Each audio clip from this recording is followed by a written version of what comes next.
ప్రభుత్వం ఈ సంవత్సరం 20,000 కోట్ల రూపాయల వడ్డీ లేని రుణం ఇచ్చారు. ప్రతి గ్రూప్ ఎంత తీసుకున్నది? 20 లక్షలు, 30 లక్షలు. ఇప్పుడు బస్సు తీసుకుంటే ఎంత? 50 లక్షలు. ఎలక్ట్రిసిటీ పెడితే ఎంత? ₹1 కోటి. అట్లా ఏ గ్రూప్ అయినా 20 లక్షలు, 30 లక్షలు ఇచ్చిండ్రు లోన్. మరి వడ్డీ లేని రుణం ఎంత వస్తుంది?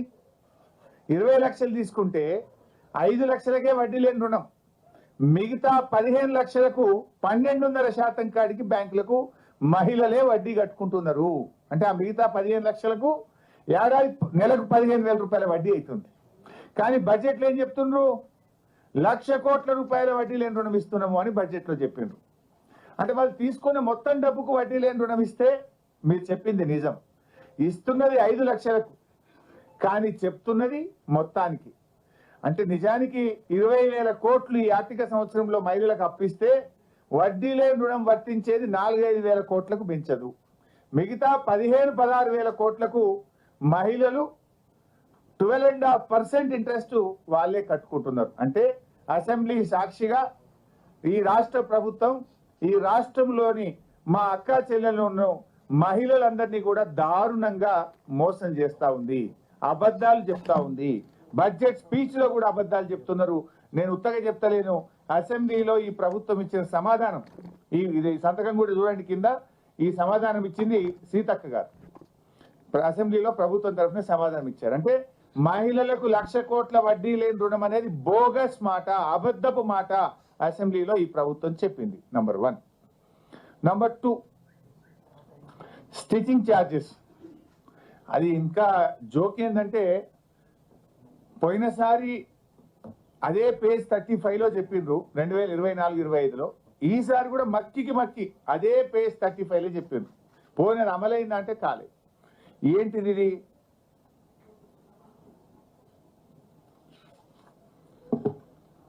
పేజ్ 35లో మీరు చూస్తే స్కూల్ యూనిఫామ్ల కుట్టి ఛార్జీలను జతకు 50 రూపాయల నుంచి 75 రూపాయలకు పెంచడం జరిగింది అని ఇంకా చాలా ఎక్కువ చెప్పారు. దానికి టైం లేదు. ఈసారి కూడా మీరు చూస్తే ఇది ఈ సంవత్సరం బడ్జెట్ బుక్. ఇందులో కూడా ఏం చెప్తారంటే స్వయం సహాయక సంఘాలకు పాఠశాల విద్యార్థులకు యూనిఫామ్లు కుట్టే బాధ్యత అప్పగిస్తూ కుట్టు ఛార్జీలను 75 రూపాయలకు పెంచడం జరిగింది. సేమ్ పేజ్ 35 మక్కి కొట్టిరే, మారం కూడా మారలే. అయితే దీంట్లో ఏముంది? నిజంగా 75 రూపాయలు ఇచ్చిండ్రా? ఇక ముఖ్యమంత్రి గారి స్పీచ్ కూడా మీరు ఈ మధ్య వినే ఉంటారు. గత ప్రభుత్వం ఉన్నప్పుడు 25 రూపాయలు ఇచ్చింది, మేము 75 చేసినామని చెప్పి ఆయన ఇంకింత అబద్ధం మాట్లాడు. ఓపెన్ స్పీచ్ ముఖ్యమంత్రి గారు బహిరంగ మీటింగ్ లో చెప్పిండ్రు. నిజమేంటంటే మేమున్నప్పుడు 50 రూపాయలు ఇచ్చాము, మేము మహిళా సంఘాలకే ఇచ్చాము, ఈ ప్రభుత్వం కూడా 50 రూపాయలే ఇచ్చింది. నేను ఇప్పుడు కూడా డౌట్ వచ్చి మా పల్లా రాజేశ్వర రెడ్డి గారు కూడా వాళ్ళ ఎంఈఓకి ఫోన్ చేసిండ్రు. నేను కూడా మా ఎంఈఓకి ఫోన్ చేసిన.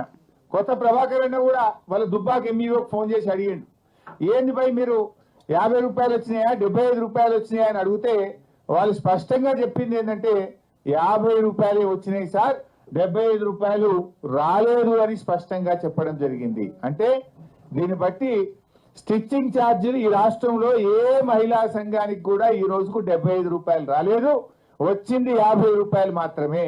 బట్టి గారు మదిరకు పోయి మీ మహిళా సంఘాలను అడుగుదామా, లేదు సిద్దిపేటకు వస్తావా మా మహిళా సంఘాల దగ్గరికి పోయి 75 రూపాయలు ఏమైనా ఇచ్చిందా అని అడుగుదామంటే నేను I'm ready, are you ready అని అడుగుతున్నా. ఇచ్చింది 50 రూపాయలు, 75 రూపాయలు ఇచ్చినామని 2 బడ్జెట్లలో కూడా చెప్పుకున్నారు. ఇది శుద్ధ అబద్ధం. ఇది మహిళా సంఘాలను మా అక్క చెల్లెలను ఈ ప్రభుత్వం దారుణంగా మోసం చేస్తుంది. ఎందుకంటే ఇప్పుడు అక్క చెల్లెళ్ళు బట్టి గారి ప్రసంగము విన్నారు, నేను మాట్లాడుతున్నది వింటున్నారు. సో నేను చెప్పేది తప్పైతే మమ్మల్ని శిక్షిస్తారు, మీరు తప్పు చెప్తే మిమ్మల్ని శిక్షిస్తారు. మీరు చెప్పడం మహాలక్ష్మి మాది మహిళల కోసం అని పెద్ద పెద్ద మాటలు చెప్తున్నారు, కానీ ఇలా వడ్డీ లేని రుణాల్లో మహిళలకు మోసం, స్టిచ్చింగ్ ఛార్జెస్ లో కూడా మహిళలకు మోసం చేస్తున్నారు. ఇక 3వ విషయం పేజ్ 20. పోయినసారి కూడా అదే చెప్పింది, ఈసారి కూడా అదే చెప్పింది, కానీ పేజ్ 20 పోయినసారి పేజ్ మారింది 44. ఈసారి పేజ్ 20లో ఏం చెప్పారంటే రేషన్ కార్డులు. తెలంగాణ అవతరించిన తర్వాత ఎంతో మంది పేదలు నూతన రేషన్ కార్డు కోసం ఆశగా వేచి చూసినా గత ప్రభుత్వం వారిని పట్టించుకోలేదు. కనీసం కొత్త కుటుంబ సభ్యుల పేర్లను కూడా రేషన్ కార్డులలో జమ చేయలేదు. ఒక్క రేషన్ కార్డు కూడా ఇవ్వలేదని మా మీద ఆరోపణ చేసింది బడ్జెట్ లో. నేనేం ఛాలెంజింగ్ ద బట్టి విక్రమార్క. బీఆర్ఎస్ ప్రభుత్వం 6,47,479 రేషన్ కార్డులు ఇచ్చింది. కొత్త సభ్యులను కూడా ఇంట్లో కొత్త సభ్యులు పిల్లలు పుట్టినా పెళ్లి చేసుకొని కోడలు వచ్చినా కొత్త సభ్యులను కూడా యాడ్ చేసినాం. 20,69,033 మంది కొత్త సభ్యులను రేషన్ కార్డులో బీఆర్ఎస్ ప్రభుత్వం ఇంక్లూడ్ చేసింది. This a document, official document. కానీ మీరేం చెప్పిన బడ్జెట్ సాక్షిగా ఒక కార్డు ఇయ్యలే, ఒక సభ్యుని కూడా యాడ్ చేయలేదనే అబద్ధాలు. అంటే ఎలక్షన్లలో రాజకీయ ప్రసంగాలు చేసినట్టు బట్టి గారి బడ్జెట్ ప్రసంగం కూడా జరిగింది. పచ్చి అబద్ధాలు, పిచ్చి ఆరోపణలతోని బట్టి గారి ప్రసంగం ఈ రోజు కొనసాగింది. అంటే అరచేతిలో వైకుంఠం, ఆద్యాంతం అబద్ధాలు. అరచేతిలో వైకుంఠం చూపించారు, ఆద్యాంతం వారి ప్రసంగం అంతా అబద్ధాలతో కొనసాగింది. 72 పేజీల బట్టి గారి ప్రసంగం గురించి చెప్పాలంటే పోయినసారి 70 పేజీలు ఉండే, ఈసారి 2 పేజీలు పెరిగింది. బడ్జెట్ లో 2 పేజీలు పెరిగినాయి తప్ప పేదల సంక్షేమం మాత్రం పెరగలేదు. ప్రజలకు ఇచ్చిన హామీలకు బడ్జెట్ లో చోటు లేదు. ఎన్నికల ముందు అబద్ధాలు, అధికారంలో వచ్చిన తర్వాత కూడా ఈ రోజు అబద్ధాలే మాట్లాడుతూ వచ్చినారు. అంటే వారి ప్రసంగం అంతా కూడా 72 పేజీల ప్రసంగ సారాంశం అరచేతిలో వైకుంఠం, ఆద్యాంతం అబద్ధం. ఇది బట్టి గారి ప్రసంగం యొక్క సారాంశంగా మనం చెప్పుకోవాల్సినటువంటి అవసరం ఉంది. ఇకపోతే బడ్జెట్ లో రాష్ట్ర ప్రజలు ఎంతో ఆశగా ఎదురు చూశారు. ఎందుకంటే వీళ్ళు ఏం చెప్పిండ్రు, ఒకవైపు బట్టి విక్రమార్క సంతకం పెట్టి మరొక వైపు రేవంత్ రెడ్డి సంతకం పెట్టి ప్రజలు నమ్ముతలేరని బాండ్ పేపర్లు పంచారు ఇంటింటికి. చివరికి సోనియా గాంధీతో ప్రజలకు ఉత్తరం రాయించారు. ఈ 6 గ్యారంటీలు 100 రోజుల్లో అమలు చేసే బాధ్యత తల్లిగా నేను తీసుకుంటాను అని సోనియా గాంధీతో ఉత్తరం రాయించారు. బాండ్ పేపర్ మీద 2 సంతకం పెట్టి పంచారు. ప్రజలు ఏమనుకున్నారు, 100 రోజులు పోయి 400 రోజులు అయింది. సరే, మొదటి బడ్జెట్ లో పెట్టలేదు, ఈ బడ్జెట్ లోనైనా 6 గ్యారంటీలను అమలు చేస్తారేమో, ఇంకా 420 సంగతి తర్వాత ఈ 6 అమలు చేస్తారేమో అని రాష్ట్ర ప్రజలు ఎంతో ఆశగా ఎదురు చూశారు. ఇలా మహాలక్ష్మి 2,500 ఇస్తారేమో, బడ్జెట్ లో పొందుపరుస్తారేమో అంటే ఆ మహాలక్ష్మి ఊసే లేదు.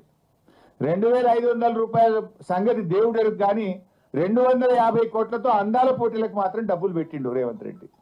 అందాల పోటీలకు 250 కోట్లు బడ్జెట్ లో పెట్టిండు.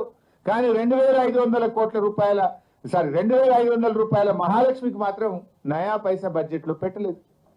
చేయూత 4,000 పెన్షన్ ఇస్తారు అని ఆశ చెప్పారు. 2023 డిసెంబర్లోనే ఇస్తామన్నారు. 2024 డిసెంబర్ అయిపోయింది. 2025 బడ్జెట్ కూడా వచ్చింది. ఈ బడ్జెట్ లో కూడా లేదు. అంటే సగం పుణ్యకాలం అయిపోయింది వీళ్ళకి.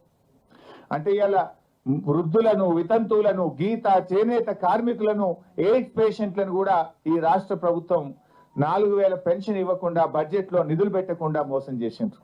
పెన్షన్ల విషయంలో ఒక పని అయితే చేసిండ్రప్ప, కొత్త పెన్షన్లు ఇవ్వలేదు కానీ ఉన్న పెన్షన్లు మాత్రం కూడా వీకిండ్రు. రేవంత్ రెడ్డి గారి 16 నెలల పాలనలో ఈ రాష్ట్రంలో 1,50,000 పెన్షన్లు తగ్గినాయి. 1,50,000 పెన్షన్లు కోత పెట్టిండ్రు. వీళ్ళు చెప్పింది 4,000 ఇస్తామని, 4,000 ఇవ్వలేదు కదా. ఉన్న పెన్షన్లలో 1,50,000 మందిని ఏరేసిండ్రు. I'm challenging. తర్వాత పోయిన బడ్జెట్ స్పీచ్ లో బట్టి గారు ఏం చెప్పిందంటే 31,000 కోట్లతో రుణమాఫీ చేస్తున్నామని 2024-25 బడ్జెట్ లో చెప్పారు. 31,000 కోట్లతో చేస్తామని చెప్పారు. ఈ బడ్జెట్ లో చూస్తే మేము 20,000 కోట్లు ఇచ్చేస్తాము అని చెప్పేసారు. అంటే ఇప్పుడు మిగతా వాళ్ళ సంగతి ఏంది? ఫర్ ఎగ్జాంపుల్, నా ఒక్క నియోజకవర్గంలోనే రుణమాఫీ అయినోళ్ళు 20,000, సిద్దిపేట నియోజకవర్గంలో రుణమాఫీ కాని రైతులు 22,000. అయినోళ్ళు తక్కువ, రుణమాఫీ కానోళ్ళు ఎక్కువ. కానీ బడ్జెట్ ప్రసంగంలో ఏం చెప్పిండు, ఇక రుణమాఫీ అయిపోయింది అన్నట్టు చెప్తున్నారు. మరి మిగతా వాళ్ళకి ఇస్తారా? ఎప్పుడు ఇస్తారు? రేవంత్ రెడ్డి గారు 2 లక్షల మీద ఉన్న వాళ్ళు కట్టండి, ఉరకండి, బ్యాంకులో పోయి కట్టండి. మీరు ఎవరైతే 2 లక్షల మీద ఉన్నది కడతారో మీకు కూడా రుణమాఫీ చేస్తా అని రేవంత్ రెడ్డి చెప్పిండు. మరి ఆయన మాట ముఖ్యమంత్రిని నమ్మి కడితే ఇవాళ వరకు 2 లక్షల మీద ఉన్న వాళ్ళకైతే లేదు, 2 లక్షల లోపు ఉన్న వాళ్ళకైతే లేదు. ఇవాళ 2 లక్షల లోపు రుణమాఫీ అయిందని బట్టి గారి ప్రసంగంలో చెప్పారు. ఒక నా నియోజకవర్గంలో 2 లక్షల లోపు ఉన్న 10,150 మందికి ఇప్పటిదాకా రుణమాఫీ కాలేదు. 2 లక్షల లోపు 10,150 మంది ఉన్నారు. అంటే మరి నువ్వు 2 లక్షల లోపు అయిపోయింది అనేది పిచ్చి అబద్ధం కదా. 2 లక్షల లోపు రుణమాఫీ అయిందన్నావు కదా బట్టి, పోదామా మధ్యకు? ఎప్పుడు పోదాని చెప్పు, పోయి అడుగుదాంపా రుణమాఫీ మొత్తం అయిందా, ఏ ఊరికి పోదామో నీ నియోజకవర్గంలో చెప్పు. లేదు నా నియోజకవర్గానికి వస్తా అంటే సాధారణంగా నేను ఆహ్వానిస్తా. రుణమాఫీ అయిపోయింది 2 లక్షల లోపు అని చెప్పినావు, కాలేదు. ఇది ప్రజల్ని రైతుల్ని మోసం చేస్తున్నావు నువ్వు. అది కూడా లేదు. అంటే 2,500 మహాలక్ష్మి లేదు, 4,000 పెన్షన్ లేదు, రుణమాఫీకి కేటాయింపులు లేవు, తులం బంగారంకు కేటాయింపులు లేవు, నిరుద్యోగ భృతికి కేటాయింపులు లేవు, అంతా బోగస్. పోయినసారి బడ్జెట్ లో 2024-25లో ఆన్ గోయింగ్ ప్రాజెక్ట్స్ ఈ సంవత్సరంలో 6 పెండింగ్ ప్రాజెక్టులు పూర్తి చేసి నీళ్లు అందిస్తామని 24-25లో చెప్పిండ్రు. అండ్ ఈ సంవత్సరం 12 ప్రాజెక్టులు పూర్తి చేస్తాము అని చెప్పిండ్రు. నేను అడుగుతున్నా, ఒక్క ప్రాజెక్టు పూర్తయిందా? అయితే దాని పేరేందో చెప్పండి. బడ్జెట్ ప్రసంగం అంటే ఏమన్నా దగ్గరగా ఉండాలి కదా. 6 పూర్తి చేస్తాను, 6 కాకపోతే 4 అయినాయా, 3 అయినాయా, పోనీ ఒక్కటి అయిందా? ఒక్కటి కూడా పూర్తి కాలేదు. పోయిన బడ్జెట్ లో చెప్పిండ్రు 6 పూర్తి చేస్తాం, అండ్ ఈ సంవత్సరం 12 పూర్తి చేస్తాం అన్నారు. 6లో ఒక్కటి కాలేదు, ఈసారి 12 పూర్తి చేస్తామంటే ఎవరి చెవులో పువ్వులు పెడుతున్నారు? బడ్జెట్ అనేది టోటల్ గా అన్రియలిస్టిక్ గా ఉన్నది. ఇంకా జోక్ ఏంటంటే ప్యాథెటిక్ సిచ్యువేషన్. ఆ బడ్జెట్ ప్రసంగాన్ని తయారు చేసిన మంత్రివర్గం కావచ్చు, అధికారులు కావచ్చు, నాకు సిగ్గుచేటిది అసలు. మక్కికి మక్కి, సేమ్ టు సేమ్. ఉదాహరణకు రీజనల్ రింగ్ రోడ్డు ఒకసారి ఎంత ఉండే, page number 61. Regional ring road కూడా మీరు చూస్తే అందులో 61 చూడండి ఉంటుంది. చూడు, రీజనల్ రింగ్ రోడ్ లో పేజ్ 61 ఈ సంవత్సరం ఈ ప్రాజెక్ట్ లో ఉత్తర భాగ భూ సేకరణ ప్రక్రియ ఇప్పటికే ప్రారంభమైంది, దక్షిణ భాగానికి డిపిఆర్ తయారు చేస్తున్నాము అని చెప్పిండ్రు. ఈ ఇయర్, లాస్ట్ ఇయర్ కూడా సేమ్ అదే విషయాన్ని 24-25లో కూడా ఉత్తర భాగానికి భూసేకరణ ప్రక్రియ ప్రారంభమైంది, దక్షిణ భాగానికి డిపిఆర్ చేస్తున్నాము అని చెప్పిండ్రు. అంటే ఇక అసలు చెప్పడానికి కొద్దిగా సిగ్గాన్ని ఉండాలి కదా. భూసేకరణ అవుతుంది అని పోయిన బడ్జెట్లో చెప్పినావు, దానికి పైసలు పెట్టిన 1,500 కోట్లు అన్నావు. మళ్ళీ ఈ సంవత్సరం వస్తే కూడా గదే భూసేకరణ నడుస్తుంది అని చెప్తున్నావు. ఏడాది తర్వాత ఎకరం సేకరించింది లేదు, ఒకరికి రూపాయి ఇచ్చింది లేదు, ముంగడికి పోయింది లేదు. చెప్పనీకన్నా కొద్దిగా సిగ్గు ఉండాలి కదా. ఇందాక నేను చెప్పిన చూసిండ్రా కూలి, ఏది విద్యార్థుల బట్టలు కుడితే 50 నుంచి 75కి పెంచినామని పోయిన బడ్జెట్ లో 35వ పేజీలు అదే చెప్పిండ్రు. ఈ బడ్జెట్ లో కూడా 35వ పేజీలు అదే మక్కి కాపీ అండ్ పేస్ట్.